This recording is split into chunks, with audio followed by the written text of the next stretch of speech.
السلام علیکم ناظرین، اس ایپیسوڈ کے شروعات میں ہم دیکھتے ہیں شہنشاہ سپاہیوں کے ساتھ بورسا کے باہر کھڑا ہوتا ہے۔ بلندی پر سے ساروس اسے دیکھتے ہوئے کہتا ہے، جب ہم یہاں سے دیکھتے ہیں تو تمہاری تعداد بہت ہی زیادہ کم دکھائی دیتی ہے۔ شہنشاہ کہتا ہے، ساروس اس سے لطف اٹھاؤ، اوپر سے مجھے دیکھنے والا تمہارا آخری نظارہ ہے۔ ساروس کہتا ہے، ارے میں تو کل بھی تمہیں اوپر سے نیچے دیکھوں گا۔ شہنشاہ کہتا ہے، لیکن تم وہ نہیں سنو گے جو میں کہوں گا، کیونکہ تم اپنی قبر میں ہوگے۔ کیا تم چاہتے ہو کہ ہم کل پوری طاقت سے تم پہ حملہ کریں اور اپنی تلواروں سے ان لوگوں کا صفایا کریں جو ہمارے مخالف ہیں، یا تم آج رات ہتھیار ڈال دو گے اور اپنی جان بچانے کو ترجیح دو گے؟ ساروس کہتا ہے، شاہین شاہ، دیکھو جب بران نے اورہان کے لیے مغربی دروازہ کھولا اور تم درختوں کے پیچھے سے اندر دیکھ رہے تھے، یہ بورسا کا وہ نظارہ ہے جو تم نے اپنی ساری زندگی میں دیکھا ہے۔ شہنشاہ کہتا ہے، کل صبح ہماری منجنیقوں سے پتھر نکلنے اور تمہاری دیواروں سے ٹکرانے کی آواز پر تم بیدار ہو جاؤ گے ساروس، یقیناً اگر تم رات کو سوتے ہو تو۔ ساروس کہتا ہے، نہیں ہوگا، یقیناً یہ نہیں ہوگا، ہمیں نیند نہیں آئے گی، کیونکہ ہم اپنے رہنماؤں سے اس پر بحث کریں گے کہ یہ کون سے قبائل ہیں، ہم تم میں سے ہر ایک کا سر ان کے پاس بھیجیں گے۔ شہنشاہ کہتا ہے، جہاں تک میرا تعلق ہے، میں ایزنیک، ازمیت اور قسطنطنیہ کے لیے عبرت بنانے کے لیے تمہارا سر اپنے گھوڑے کے ذہن کے تھیلے میں رکھوں گا۔ یہ کہتے ساتھ ہی شہنشاہ چلا جاتا ہے۔ دوسری طرف دستہ سوغوت جانے کے لیے سرنگ سے نکل رہا ہوتا ہے۔ دمرل بھی اسی سرنگ سے باہر آتا ہے۔ رات کو جنگل میں اورہان نیلوفر اور اپنے ساتھیوں کے ساتھ بیٹھا ہوتا ہے۔ نیلوفر اورہان سے کہتی ہے، وہ ہم پر ہر طرف سے حملہ کر رہے ہیں۔ اورہان، یہ کون لوگ ہیں جو ہم پر حملہ کر رہے ہیں؟ تو اورہان کہتا ہے، یہ ساروس کے آدمیوں کے علاوہ اور کوئی نہیں ہے، وہ جو کر سکتا ہے وہ کرنے میں ہچکچاہٹ محسوس نہیں کرتا۔ نیلوفر کہتی ہے، تمہارے قبیلے سے نکالے جانے کا کیا ہوگا؟ اورہان کہتا ہے، ہم صرف جلا وطن ہوئے ہیں نیلوفر، غداری کا الزام نہیں لگا۔ قریب ہی میں بران اور جیر کوتے حلیمہ اور سپاہیوں کے ساتھ بیٹھے ہوتے ہیں۔ کارا خلیل اپنے بچے کا جوتا اٹھائے بہت غمگین بیٹھا ہوتا ہے۔ بلابان کہتا ہے، او بھوک سے میرا پیٹ سے لگ گیا ہے، یہ لوگ کہاں رہ گئے ہیں؟ جیر کوتے کہتا ہے، وہ اب ایک شاندار شکار لے کر آئیں گے۔ بلابان کہتا ہے، تب تک میں بھوک سے نہ مروں تو اچھا ہوگا۔ کچھ ہی دیر میں عبدالرحمن اور کنتورالی شکار لیے وہاں پہنچتے ہیں۔ کنتورالی کہتا ہے، بلابان فضول باتیں کرنے کے بجائے یہ پکا لو۔ بلابان ایک دم سے شکار کی صفائی کرنے لگ جاتا ہے۔ حلیمہ درسن سے کہتی ہے، چونکہ تم ہمارے پیچھے آئے ہو، تمہیں آگ جلانی چاہیے۔ کنتورالی کہتا ہے، جو طاقت سے تلوار چلاتا ہے اس کے اندر آگ بھڑکتی ہے، لکڑیاں ڈالو جب تک کہ گوشت اچھی طرح پک نہ جائے۔ بران ان دونوں سے کہتا ہے، اچھا ہوا کہ تم آگے، ورنہ ہم بلابان کے رحم و کرم پر رہتے، ہمارا حال افسوسناک ہوتا ہے نا جیرکوتے؟ جیرکوتے کہتا ہے، مجھے یہ بات سمجھ نہیں آئی، شکار اب نہیں ہوگا، اسے صاف کر کے پکایا جائے گا اور پھر میرے سامنے پیش کیا جائے گا۔ بلابان کہتا ہے، آج مجھے جو دھچکا لگا ہے اس نے مجھے نہیں مارا، لیکن آپ کے الفاظ مجھے مار رہے ہیں۔ عبدالرحمن کہتا ہے، چلو چلو، کیا ہم تمہارا انتظار کرتے رہیں گے؟ جلدی پکاؤ ورنہ ہم اسے کچا کھا لیں گے۔ وہ سب آپس میں مصروف ہی ہوتے ہیں کہ بران کو اس بات کا احساس ہوتا ہے کہ کارا خلیل بالکل خاموش بیٹھا ہوا ہے۔ وہ جیرکوتے کو اشارہ کرتا ہے تو جیرکوتے اسے حوصلہ دیتا ہے اور کہتا ہے، کیا تم اپنے بیٹے کے بارے میں سوچ رہے ہو؟ کارا خلیل کہتا ہے، کئی سال گزر گئے، کوئی دن ایسا نہیں گزرا کہ میں اس کے بارے میں نہ سوچتا ہوں۔ میرا درد کم نہیں ہوا اور نہ ہی میرے دل کو سکون ملا، اس کی یاد آج بھی میرے ذہن میں اتنی ہی زندہ ہے جتنی کل تھی۔ یہ کہتے ساتھ ہی خلیل اس لمحے کو یاد کرتا ہے جب وہ درخت کے ساتھ بندھا ہوا تھا، آس پاس لاشوں کے ڈھیر لگے ہوئے تھے، بازنطینی اس کی بیوی اور بچے پر حملہ آور تھے۔ یہ دیکھ کے وہ چلاتے ہوئے کہہ رہا تھا، عائشہ میرا بیٹا، چھوڑ دو میری بیوی کو، چھوڑ دو میرے بچے کو۔ عائشہ ایک ہاتھ میں بچے کو اٹھائے دوسرے ہاتھ سے لڑ رہی تھی۔ کچھ دیر کی مزاحمت کے بعد ہی بازنطینی سپاہی نے تلوار عائشہ کے پیٹ میں گھوم دی تھی، وہ زمین پہ گری تھی۔ بازنطینی نے بچہ اس سے چھین لیا تھا اور وہ اسے لے کر وہاں سے چلے گئے تھے۔ خلیل چلاتا ہی رہ گیا تھا۔ زمین پہ پڑی اس کی زخمی بیوی نے کہا تھا، خلیل ہمارا بچہ، مگر خلیل کچھ نہیں کر پایا تھا اور اس کی بیوی کی سانسیں تھم گئی تھیں۔ اس خیال کے بعد کارا خلیل کہتا ہے، گویا بازنطینی میرے دل کو اس جگہ سے پھاڑ کر بہت دور لے گئے۔ بران کہتا ہے، ہم تمہارے بیٹے کو ڈھونڈ لیں گے پیارے خلیل، ہم نے ہر جگہ دیکھا ہے اور مزید بھی دیکھیں گے، تم فکر نہ کرو، اللہ تمہاری امید ٹوٹنے نہیں دے گا۔ خلیل کہتا ہے، اسے ڈھونڈنے سے پہلے میرے لیے موت نہیں ہے۔ قریب ہی میں نیلوفر اورہان سے پوچھتی ہے، اورہان تم سب کچھ کیوں قبول کر رہے ہو؟ تم علاؤالدین کے حکم پر اعتراض کیوں نہیں کر رہے؟ تو اورہان کہتا ہے،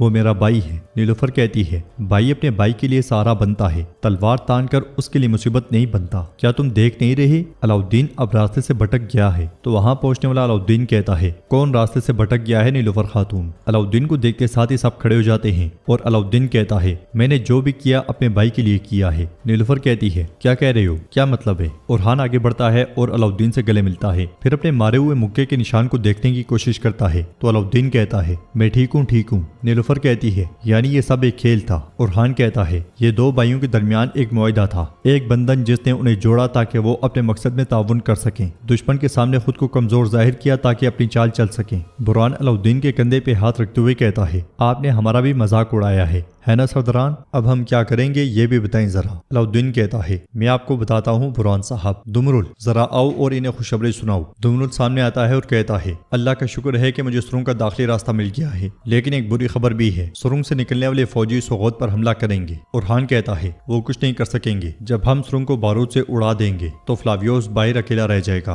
करखलील पूछता है हुजूर हम सुरंग को क्यों उड़ाएंगे, क्यों ना हम सुरंग से गुजर कर बोरसा पर कब्जा कर लें। दुमरुल कहता है अगर आप ये कहते हैं कि सुरंग में दाखिली रास्ता है लेकिन बाहर निकलने का रास्ता नहीं तो ये दुरुस्त होता, वो हर तरफ गात लगाए बैठे हैं, अगर हम सुरंग में दाखिल होते हैं तो वो हमारे पीछे दरवाजे बंद कर देंगे और सिपाही फजूल में मरेंगे। अलाउद्दीन कहता है भाई उस घटिया तैमूरताश ने मौके से फायदा उठाकर यार हिसार किला भी ले लिया है। उरहान कहता है तैमूरताश को थोड़ा सब्र करने दो, हम ना अपने वादे से पीछे हटे हैं और ना अपने इंतकाम से, हम जाकर उस सुरंग को उड़ा देंगे जो बोरसा के लिए रीढ़ की हड्डी का काम कर रही है और तुम लश्करगाह जाओ। अलाउद्दीन कहता है मैं शहंशाह साहब को रोकूंगा। उरहान कहता है ये जंग अब भूख और सैर की जंग नहीं रही, ये वजूद या अदम वजूद की जंग है। अब मेरी बात गौर से सुनो। दुमरुल बलाबान तुम सुरंग को चारों तरफ से घेर लोगे। साथ ही हम देखते हैं कि दुमरुल और बलाबान उरहान के बताए हुए मंसूबे पे अमल कर रहे होते हैं। वहां मौजूद काफरों को मारने के बाद दुमरुल सुरंग का रास्ता खोलने की कोशिश करता है। उरहान ने उनसे मजीद कहा था इससे पहले कि हम सुरंग के करीब पहुंचे सुरंग के इर्द गिर्द फौजी जमा हो जाएंगे। अब्दुर्रहमान कंतुराली तुम दोनों पहले चुपके से अंदर जाओगे, तुम इतने खामोश रहोगे कि उन्हें सिर्फ मौत का सख्त डंक ही महसूस होगा। साथ साथ हमें यही मंसूबा दिखाया जाता है। अब्दुर्रहमान और कंतुराली बड़ी खामोशी के साथ दुश्मनों को मौत के घाट उतार रहे होते हैं। बाज़ंतीनियों को आवाज निकालने तक का मौका नहीं मिलता।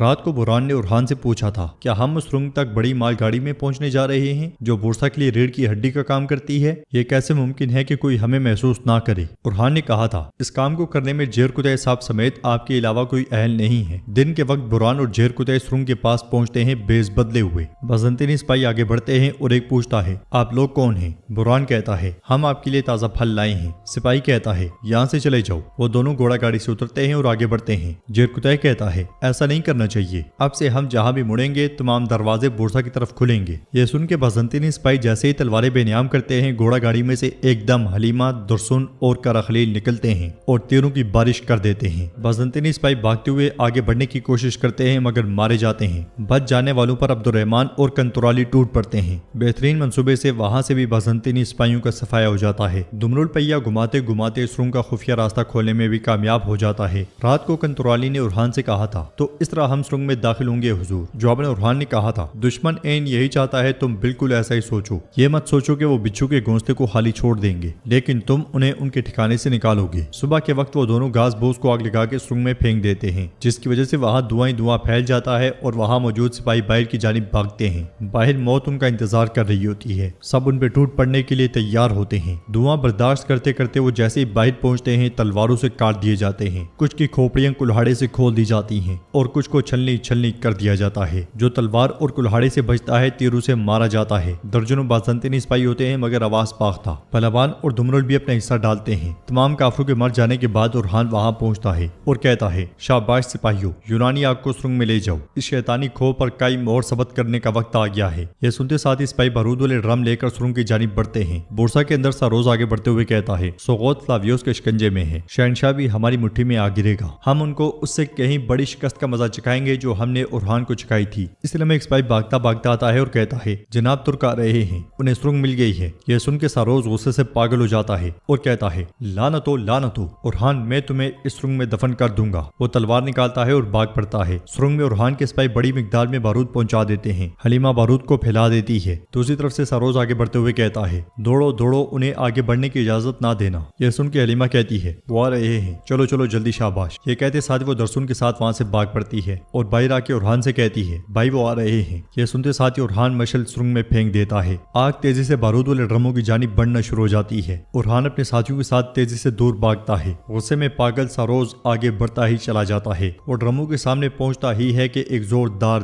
धमाका होता है। सुरंग उड़ के रह जाती है। वाइट पत्थर दूर दूर जा गिरते हैं। अगले मंजर में उरहान अपने साथियों के साथ तेजी से आगे बढ़ रहा होता है और कहता है, सरहद की इस लकीर तक पहुंचने में सिर्फ एक कदम बाकी रह गया है जो मेरे बाबा खींचना चाहते थे। बुरहान जेर कुतय आप सोगोत जाएंगे। फ्लावियोस बाहर है, जरा मालूम करते हैं कि वो कहाँ है। हलीमा, दरसुन और नीलुफर, तुम कबीले वापस जाओ। कारा खलील, हम लश्करगाह जा रहे हैं। ये कहते और सुनते साथ ही वो सब आगे बढ़ जाते हैं। तो नाज़रीन, इसके साथ ही एपिसोड भी इख्तिताम पजीर होती है।